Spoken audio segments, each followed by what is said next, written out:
the person. He recognizes what they have inside, and he tries to bring it out. And he goes about it whichever way, communication-wise, psychology, his psychology of teaching, just watching him teach many different people. He just switches the right avenue for each individual person, and they all respond to him.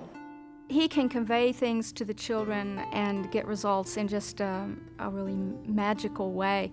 And I think his teaching is effective not just in that he can get these magnificent results, he gives them something for keeps. And it really becomes, in a way, a life-changing or very momentous occasion.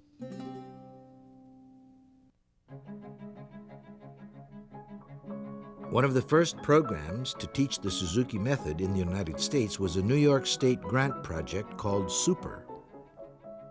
The summer of '66, we got $30,000 from the National Endowment and from the New York State Council of the Arts. And we named the project Project Super. SU stood for Suzuki, of course. P was for Penfield, one of our quite affluent suburbs. E was Eastman, and R was Rochester. So from all these areas, teachers were called and asked if they would like to participate in this experiment. Because one of the objectives of this project was to see if it was feasible in several different situations, that is, in the affluent suburbs, at Eastman, which was like conservatory type of school that drew students from every area, and also in the Rochester public schools. So our adventures began, and of course they were very exciting, and the impact was interesting. It seemed to gather force. After the American String Teachers Association brought the first Suzuki children to the United States in 1964, the Suzuki method spread rapidly. In 1971, the Suzuki Association of the Americas was formed. It included all of the Western Hemisphere. In 1975, the first international conference took place in Hawaii. A series of international meetings followed with the countries of Japan, the United States, Canada, Germany, Australia, Korea, and Ireland, serving as hosts to the Suzuki Method World Conventions. The SAA's prime purpose has been to bring Suzuki people together, to sponsor things for Suzuki teachers and parents and children, and to develop more teachers to offer training, and to try to raise the standards of excellence in teaching. It's probably our prime focus is the development of teachers. And now we're at a point where we want to create recognition of what is a Suzuki teacher. And so we want to create a very highly professional organization that reaches teachers in organizations at a local level, a state level, a regional level, a national level, and the International Suzuki Association. At the 1983 Matsumoto Conference, the ISA, the International Suzuki Association, was formed. In 1991, the ISA became the sponsor of the conferences. Dr. Suzuki has been a very strong influence at all world meetings.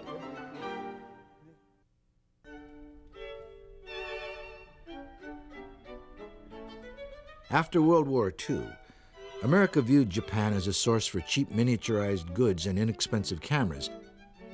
However, imitation would soon give way to innovation, and Japan would make major strides in the fields of electronics and automotive manufacturing. And imitation was considered an early step toward creative development. Everything we know about the mind of the young child is the young child likes to imitate, likes to get better, and I think it's a perfectly valid approach. I would not dismiss any approach just because it has a fair amount of imitation in it. In the Western civilization, the idea of copying has gotten a bad name over the years. But in all honesty, in the Renaissance, in different art forms, in ballet, in art, copying was a means, what was part of the process. Painter went to the Louvre Museum and copied the great paintings. That is the starting of studying arts, don't you think? Yeah. The Suzuki method is the same thing. if we don't copy the great paintings, great music, you know, we can't make real music based on that foundation. The impressive mass performances of hundreds of children has spurred much criticism from traditional music teachers. Traditionalists often describe the playing of Suzuki students as robotic, mechanically correct, but lacking true musical feeling. We probably emphasize individual interpretation and expression more in the West than in a more Confucian kind of society. But my observation of Suzuki is that one of the most important lessons is that this is a realm in which feeling is appropriate. I've always thought it was very weird in school that we put kids in individual seats and we penalize them for working together, when in the workplace, that's certainly, you want people to be able to work together cooperatively. And I think that Suzuki has been very appropriate in seeing how much of the learning really does take place when you have a wide group. We mustn't forget one fundamental concept here, and that is we are in the communication business, first and foremost. Music is a unique form of communicating. And so the study of music really is the study of how to translate the language of music, which everyone responds to, and incorporate them into yourself in a way that someone else can feel them on a musical level. And that's a very sophisticated learning process. The giants have an ability to communicate on a spiritual level, to help one through this translation process. One such person was Dr. Suzuki himself.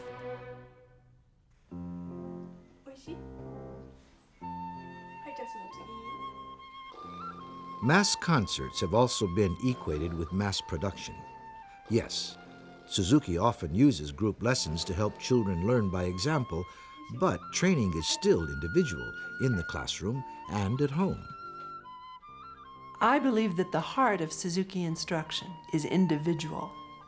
Dr. Suzuki believes very much in the individual child's ability, in not measuring that child against any other child. Your best yardstick for measurement is that child himself or herself.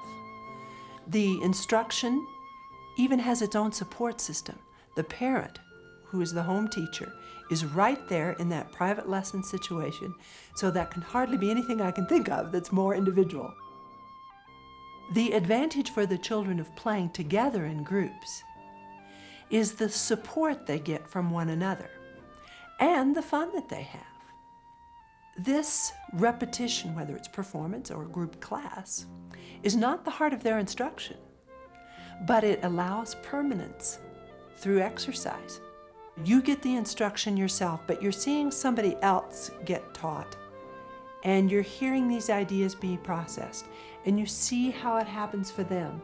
And this accumulates into a bank of experience that you haven't lived long enough to have done that many times yourself. All those things take seed. And then with the watering of the individual instruction, they begin to grow, and pretty soon they've bloomed, and you have something wonderful.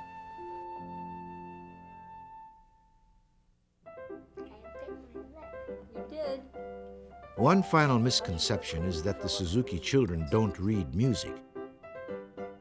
Instead of etudes and scales, Suzuki studies begin with real music.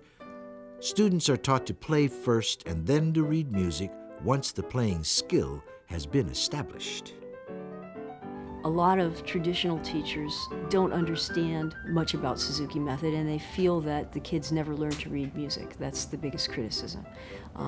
I would say to them that yes, children do learn to read music and they become excellent readers. We just wait until they're reading ready. We don't start them reading music at age 4 because they're not ready. They don't understand symbolism on paper.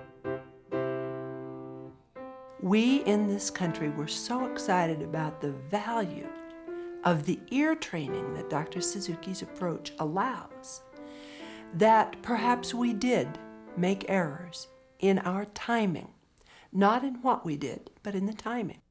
I remember one of my own children,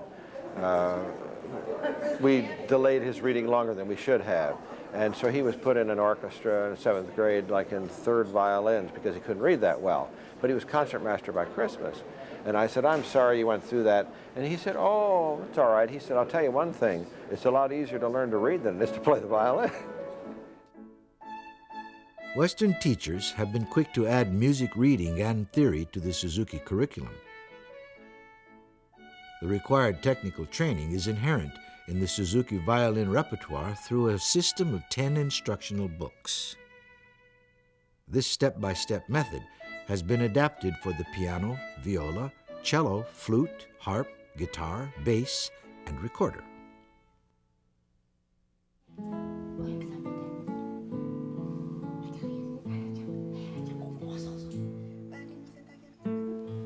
The basic tenets of the mother tongue method differ from traditional methods on a number of levels.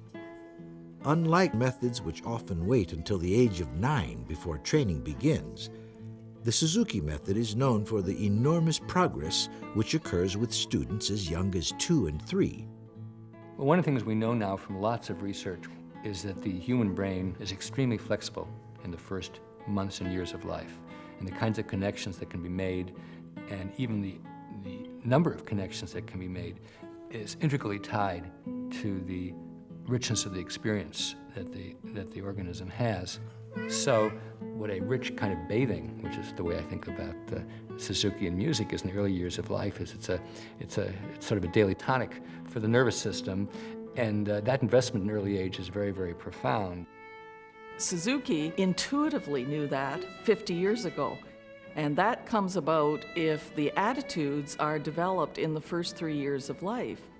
So that's why I feel it is so important that we look beyond what has happened in the Suzuki music field and take these ideas into the whole child's education. All Suzuki students begin their training by learning the international bow. This signals the beginning of the lesson and demonstrates respect between the teacher and the student. The child is then taught to stand quietly and focused through a full chorus of Twinkle, Twinkle, Little Star. By the time Suzuki students have studied for several years, they have memorized 2 or 3 hours of music, and the numerous pieces are refined and remain at the students' fingertips.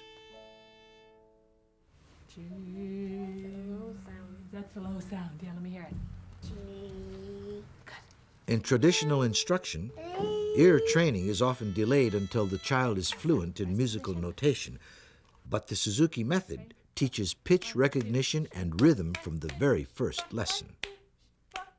I think it's the most important thing, the training of the listening, of learning how to listen to music and how to listen to yourself. And I think having a lot of ear training early on in music lessons is very good, because we need to learn to listen, not only to other people, but we need to learn to listen to ourselves so that what we're playing is what we mean from inside. A strings, go. Do I do it now? Yeah, go ahead. Though most educators agree that introducing music into the environment at infancy is a positive gesture, Suzuki equates early exposure to music as planting the seed of ability. Parental involvement in this environment further differentiates the Suzuki method from traditional thinking. It's a total three-way proposition between the teacher and the parent and the student, and that gives a lot of strength to it. And it also gives a uniqueness to this movement which is not always there in traditional teaching. My colleagues used to say, if you could just keep those parents out of this, I might be able to teach the kid. And that's a way of thinking about it, which is quite inimical to our approach, which is you get everybody involved in a common purpose. Well, what it was, I mean, our life was what Suzuki is talking about is music from before birth and after birth, and I saw it happen. I didn't ever think of being any different, but this must have been in about 62. Bill, he would have been 3 years old, and his little brother would have been 1, and they were watching Captain Kangaroo in the living room, and I was working in the kitchen, and all of a sudden I heard all this yelling and come quick, and so I came in and I saw this original film from Japan, and I had been a traditional teacher for quite a while by this time. And so then it was like, like a James Bond movie, being a spy, trying to find out how to find out about this method.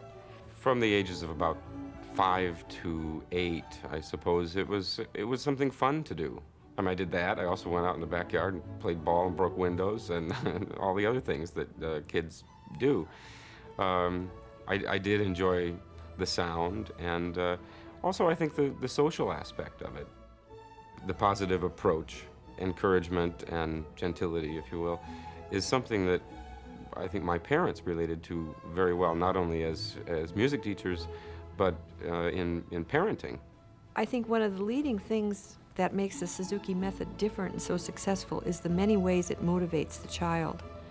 And there can be no better motivation than knowing that your parents think that you're really doing something wonderful. And of course that's shaped my life. The guiding principle of talent education is character first, then ability. The goal is not to create a professional musician, but to create a better human being. I feel that any parent involved with what their child does in the nurturing stages keeps them growing as a person. As a teacher, that makes my job much easier to know that the child is hopefully working on what they should work on at home and then come back to the lesson prepared. One of my roles at the beginning of the year is to make it clear to their parent that they may not have musical experience, but they can still take on this project as long as they have time to spend with their child at home. And I think that's something we still keep working on.